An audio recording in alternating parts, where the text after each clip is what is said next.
ભીમ સાહેબે નામ બતાવી દીધું અને જીવણ બાપાને લગ્ન એવી કે 8-8 કલાક 9-9 કલાક બેહે. પણ ફેર એટલો રહ્યો સમજણમાં કે સાહેબ સંપ્રદાય છે ને એ રજિસ્ટર પુરુષ કહેવાય. એણે જે મને નામ આપ્યું હોય ને એ 100% હાસું હોય. હવે ભજવા માંડું ને એટલે મને ભગવાન દર્શન દેશે. હમણાં આપણે જોઈએ ને નિરાત્માત્માએ કીધું કે નામ ઈ જ પોતે નારાયણ છે એ ખબર પડવી જોઈએ ને. અને ઈ ખબર પડવા હાટું જ આખી જિંદગી ગુરુ પાસે ધક્કા ખાવા પડે.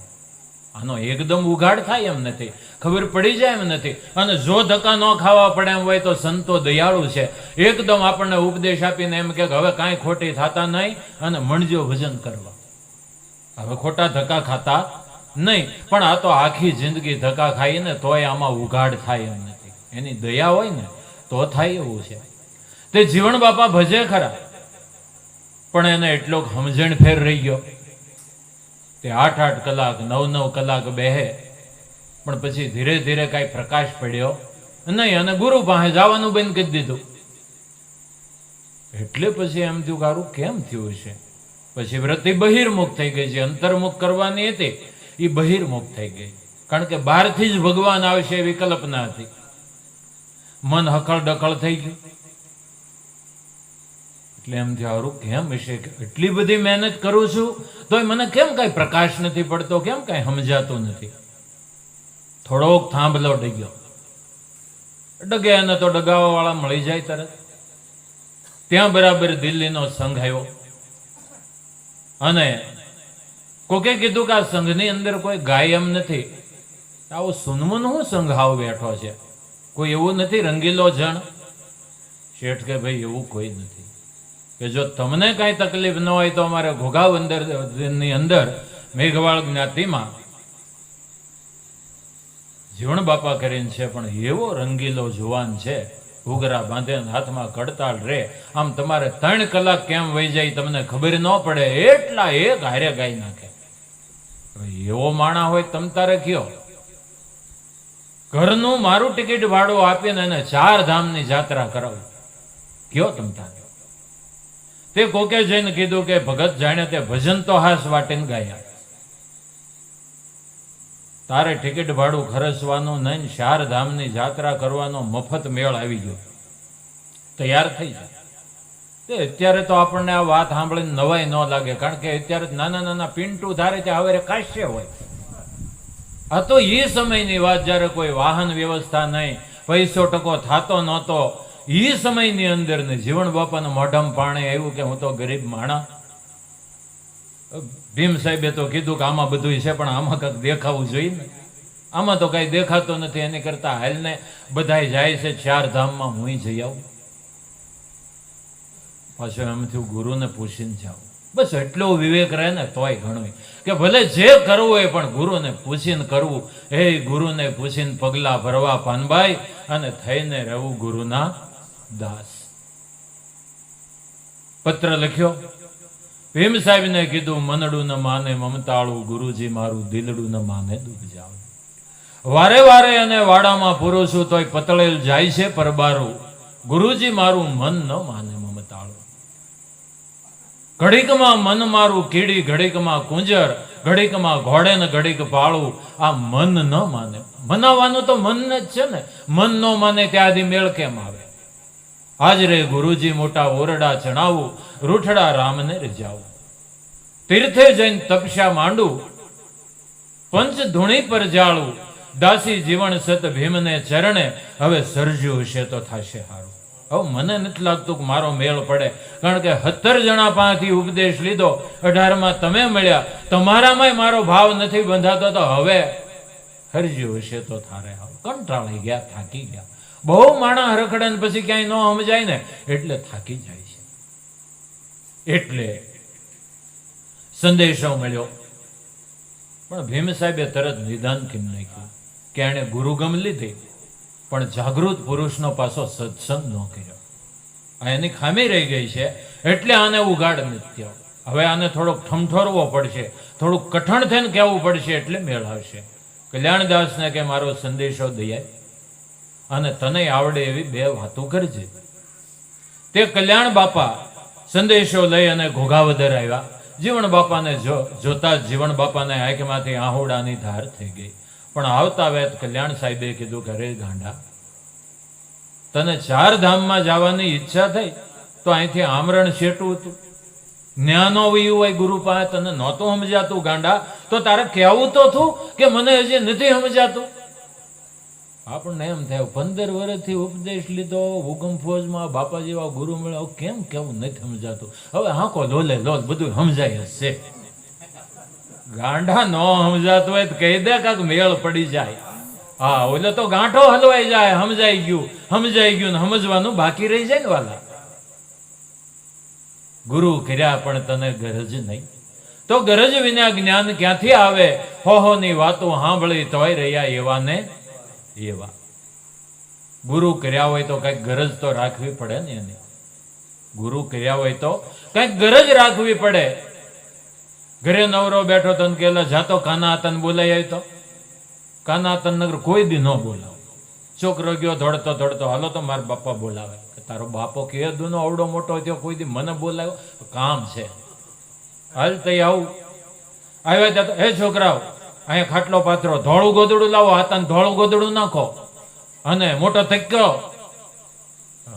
ગામમાં રહીને તક્યાન બૈક્યાન બધું શું છે? ખાનો હતો કે કાંઈ નહીં. હે છોકરાઓ, તારી બાને કે ચા મૂકો. દાદા તમે ચા પીવો, હળદર વાળું દૂધ કીધ દઉં. ભાઈ મારે કાવો હોય ત્યારે છે, પણ છે શું છે? કાંઈ નહીં. બળદિયાના હાટું થઈ અને મોડો બનાવવાનો હતો, ગાંઠ નથી વળતી. આ તો કે તઈ હાસું નગર કોઈ દી મેં તારા ઘરે સાની રે કેવી ભાળી નથી. હવે એક બળદિયાનો મોડો કરવો હોય ને ગાંઠ કરવા હાટું થઈને કાના હતા બાપાની જરૂર પડે, તો ભવસાગર તરવો હોય ભલા માણા ગુરુની જરૂર ન પડે? હે, જરૂર પડે, છેલ્લી ઘડી હતી પડે.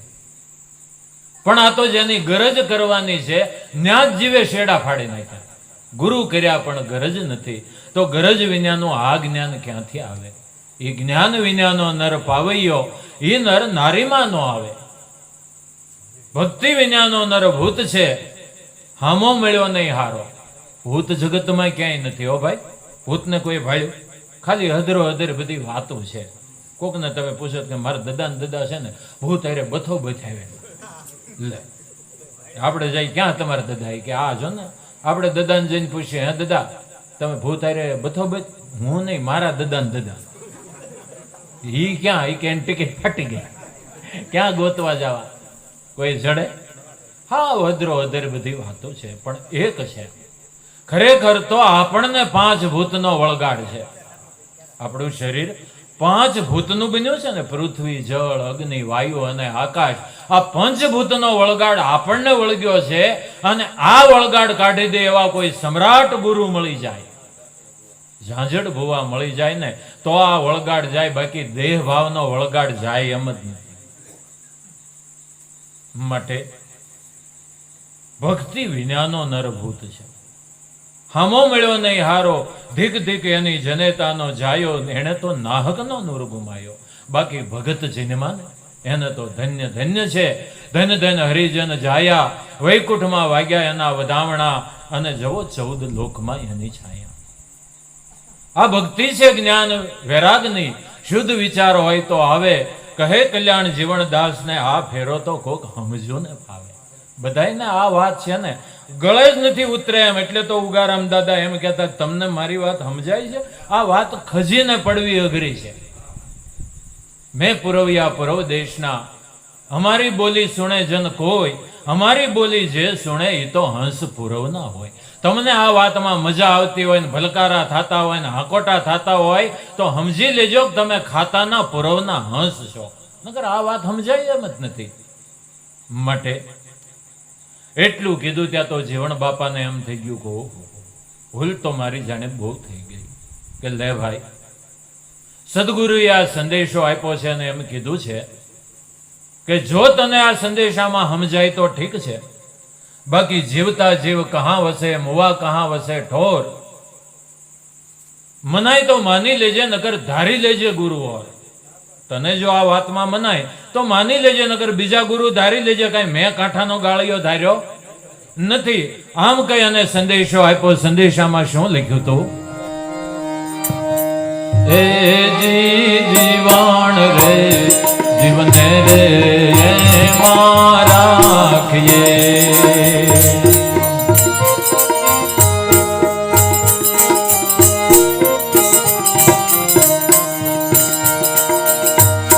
વાગે જાય નાદ તુર રે તેજી જળ જ્યોતિ એમાં જળહળે,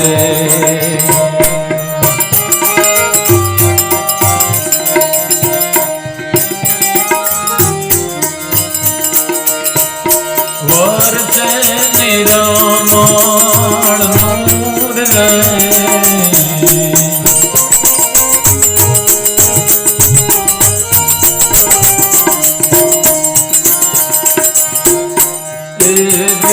પાંચ રે તત્વને ત્રણ ગુણ છે, પંચ વિશાલે જોને વિચારી,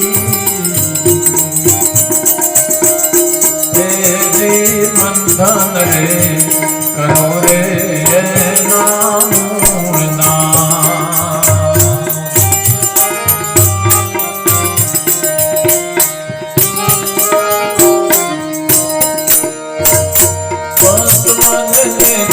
જીવન તારી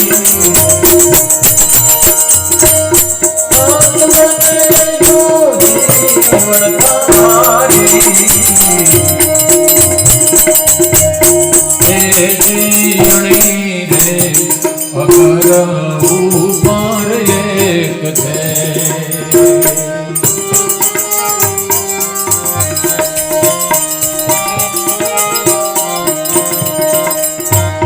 હેરો રમતા રામા હે જી નિષાદી નિરખો ને નુમા, સદગુરુ યુગા તારી સામા, સદગુરુ યુગા તારી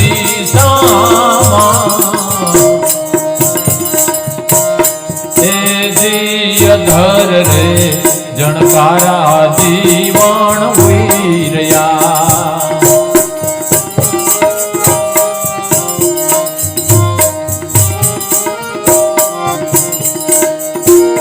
પરવિનવા જાવાગે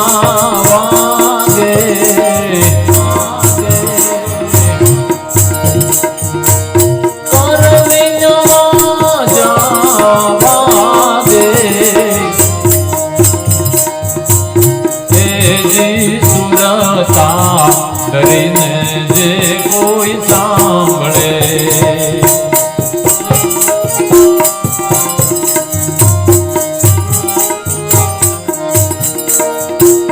ધૂન રહી ગગનમાં ગાજે, ધૂન રહી ગગનમાં ગાજે,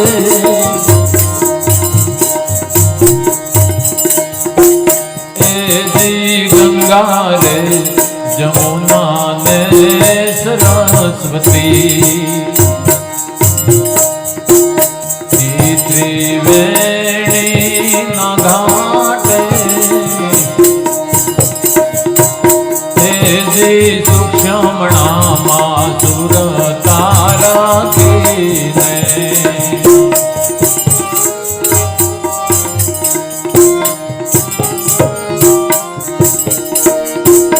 વળગી જે વાટે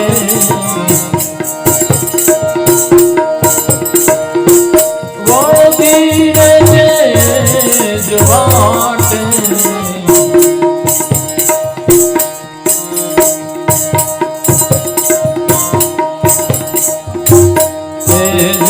સંદેશો લખ્યો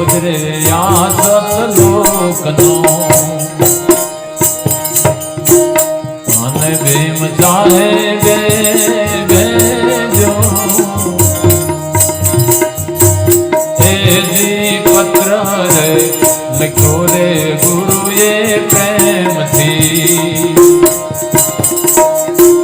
એ જીયાને લગની લેજો એ જીયાને લગની લેજો એ જીવણ રે જીવને રે